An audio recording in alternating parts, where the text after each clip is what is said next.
Assalamualaikum warahmatullahi wabarakatuh. Teman-teman sekalian, ada kisah menarik ini.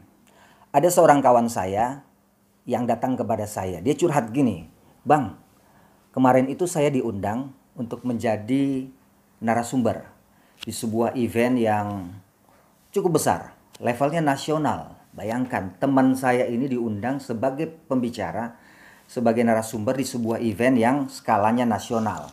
Tentu saja ini luar biasa ya, kesempatan yang luar biasa bagi dia sebagai seorang pembicara. Dan dia memang expert, ahli, punya pengetahuan yang mendalam di bidang dia. Maka dia diminta menjadi seorang narasumber. Nah, kemudian dia berbicaralah pada event itu. Setelah itu, beberapa bulan kemudian, rupanya event itu kan adalah event yang berkelanjutan. Batch-nya berikutnya ada. Cuman ternyata pada saat event itu berikutnya berjalan, dia nggak dipakai lagi. Berapa kali jalan kok dia nggak dipanggil lagi ya? Dia bertanya-tanya sampai akhirnya dia dapat bocoran. Ternyata dia nggak dipanggil itu bukan karena dia kurang menguasai, bukan. Tapi karena dia tidak bisa membawakan materi itu dengan menarik. Sehingga membuat pendengarnya atau audiensnya itu bosan dan ngantuk. Panitia merasa, wah nih orang gak cocok nih, bapak ini gak cocok nih. Kurang menarik cara dia membawakan pesannya. Nah, datanglah dia curhat ke saya, "Bang, kok bisa begitu ya?" Baru sadar dia betapa public speaking itu menjadi sesuatu yang sangat penting. Ternyata sehebat apapun kita menguasai materinya, kalau kita tidak bisa mengemas cara penyampaiannya dengan menarik, maka kita tidak akan menjadi pembicara yang disukai. Akhirnya teman saya ini yang harusnya sudah menjadi pembicara hebat kemana-mana, akhirnya terhenti hanya karena di satu acara saja karena orang gak puas. Seandainya dia bisa tampil menarik, mampu mengemas pesannya dengan bagus, maka dia akan diundang terus. Dia pasti akan terus jadi pembicara. Selalu akan diundang oleh panitia. Karena mereka puas. Nah, sekarang saya ingin berbagi, sharing kepada orang-orang atau teman-teman siapapun yang merasa kalau dia bicara itu masih kurang menarik, masih terlalu datar, monoton. Apa yang harus dilakukan? Saya punya tips yang bisa dipakai, kemudian teman-teman bisa latih langsung di rumah. Dilatih, diulang-ulang, sehingga menjadi kebiasaan dan membuat cara kita bicara itu menjadi berubah, menjadi lebih baik, lebih menarik. Dikemas lebih menarik. Yang pertama, saran nomor 1 paling penting bagi orang yang ingin menjadi seorang pembicara, public speaker. Satu, saat kita berbicara, berbicaralah dengan penuh antusias. Antusias, semangat. Ini kan bisa dirasakan oleh pendengar. Dan antusias ini dicatat itu adalah sesuatu yang menular. Kalau kita antusias, semangat, pendengar juga semangat. Kalau kita lemas, terlalu serius, Bapak Ibu sekalian, pada hari ini saya akan menjelaskan begini-begini. Orang ngantuk, orang bosan. Padahal tinggal diangkat sedikit ya saudara. Bapak Ibu sekalian, pada hari ini. Bapak Ibu sekalian, pada hari ini saya akan menjelaskan tentang pentingnya kesehatan. Pentingnya menjaga lingkungan kita supaya selalu bersih. Kita semua sehat. Mudah kok.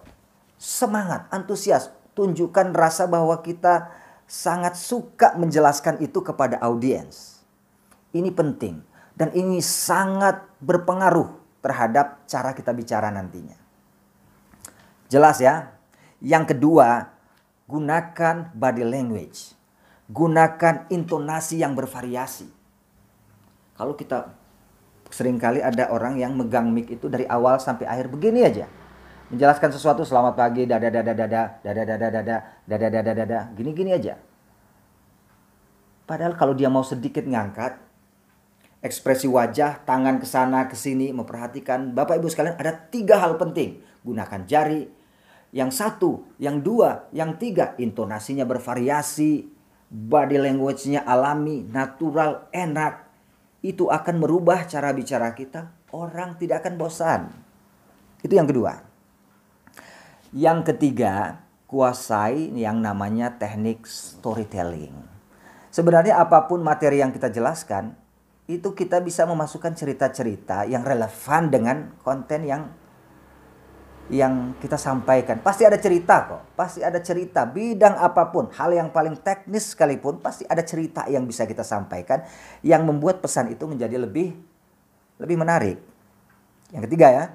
Yang keempat, selalu libatkan audiens. Jangan cuman kita ngomong dari awal sampai akhir. Dalam kita diberi durasi waktu misalnya 1 jam. Jadi dari awal pertama sampai 1 jam terakhir kita ngomong aja terus. Jangan. Libatkan audiens. Sempatkan untuk bertanya. Ada pertanyaan?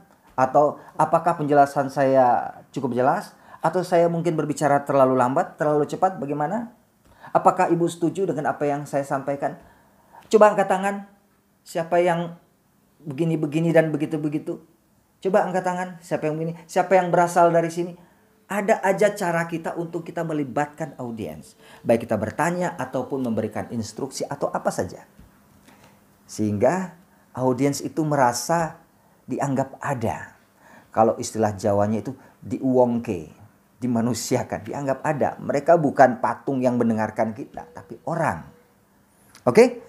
Dan yang terakhir, yang kelima, kita bisa pakai jokes, kita bisa pakai pantun, ya kan? Ini kreativitas yang tampaknya sederhana, tapi efeknya itu luar biasa saat kita berbicara.